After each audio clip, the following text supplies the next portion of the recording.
سوال دیگه میخوای استاد که مقصد نسبتی بسیاری مقصد فرزندان همی حق فرزند بالای پدر و مادر میفهمونده. فرزند چی حقا دارد بالای پدر و مادر؟ حق اساسی پدر و حق فرزند بر ذمه پدر و مادر این تربیه هست. اون خوردن و نوشیدن دو مراتبه یا سه مراتبه. دو مراتبه خیلی تعامی با قوتتر، یا مراتبه تعامی سبکتر، خاصتا در بیگاهی، تا اینکه با شکم سیر خواب نکند. دو مراتبه تعام دادن و لباس پوشانیدن به قدر امکان. این چیزای عادی هست، این همه میکند. این اگر رفت پدر از دنیا گذرد یتیم ماند کودک، دیگرها میکند این کار. لیکن تربیه این اساس است. به تربیه 24 ساعت محتاج است فرزند. اگر به تعام دو سه مراتبه محتاج باشد، به تربیه 24 ساعت. چخیل به حاجت خانه درآید، چخیل براید، چخیل به کوچه براید، چخیل راه گردد، با معلم ها، با کوچنگی آدم های کلان سال، با خرد سال ها، با هم سن سالش چگونه معامله کند. همین احتیاج به تعلیم دارد. بنابراین فرزند از همه وظیفه بزرگ پدر تربیه نیک دادن و وی میراث کلام گذاشتن. این چیزا فایده نمیتید. ما با چشممون هم مشاهده کردیم، در کتاب ها هم تاریخی آنها را خواندیم که پدرشان مالی بزرگ ترک کرده رفت و فرزنداشون ناز پرورده ارکه کرده تربیه کرد. بعدی وفات پدرشان همشه در یک دو بار قمار زده، همشه بایداد، دیگر قرضدار شد و زندانی شد و همین که دیگر یک عمر کمبغل و گدا شد. لیکن شما اگر برای فرزندتان علم آموزید و به یک کشور بگذار سفر کرد، رفت از صفر کار شروع کرد و زندگیش در مدت یک ماه یافته میگیرد. لیکن شما اگر میلیونر ترک کرده روید، فرزنداتون به وی عقل و تربیه ندید، علم ندید، و در یک روز وی پولای برباد میدهد. بنابراین فقط کوشش نکنید که برای فرزندم این خانه خرم. یک خانه، یک آدمی مثال کارگر یک عمر کار میکنه برای یک خانه خریدن. کارگری که مثلا پدسابنیک است، مردی کار است، برف تازه کنه، کس بیچاره برای یک فرزندش خانه دار ترک کرده رو مثلا این دنیا افته.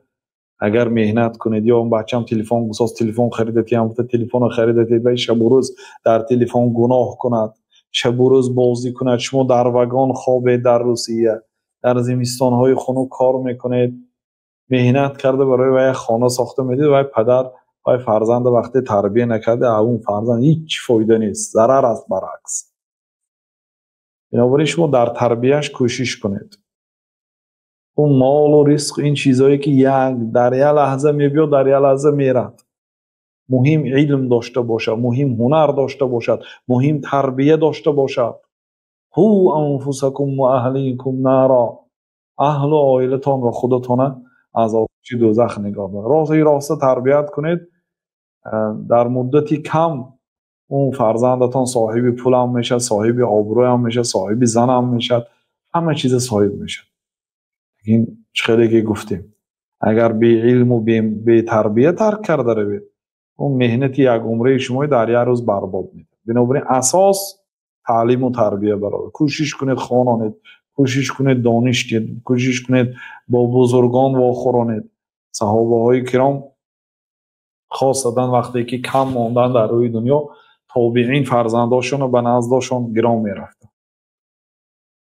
میگن همراه پدرم به مجلسی فلان صحابه رفتیم، پدرم فلان مسئله را پرسید.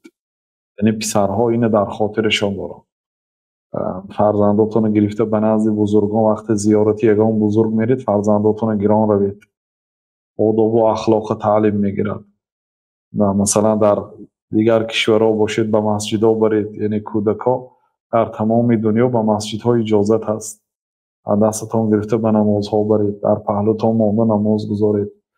در مسجد یک جایی هست که پولدار و کمبغل، بای و کمبغل، کلان و خرد، معلوماتش عالی و بی سواد، همه در یک جا جایگیر شده است.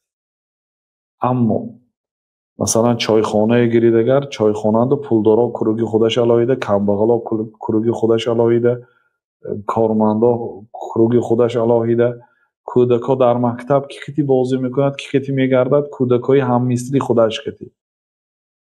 این خیلی جا نیست در دنیا که همه کلان و خرد و معلوماتش عالی و کمبغل و بفهم و بفهم و همه در یک جا باشد. این مسجد است. بنابراین به مسجدها، به نمازها همراهتان برید، خاصتا نماز جمعه، نماز تراویح، نماز بامداد. وقتی که بچه‌تان رو میبرید آهسته آهسته تربیه میگیرد، بزرگا رو میبیند، کلان سالا رو میبیند، آداب و احترام تعلیم میگیرد. همین گونه یعنی کوشش میکنه در تربیه نیکی فرزندا. انشالله وعده دادیم که بعد رمضان سلسله برنامه های آیدی تربیه فرزند میگذاریم.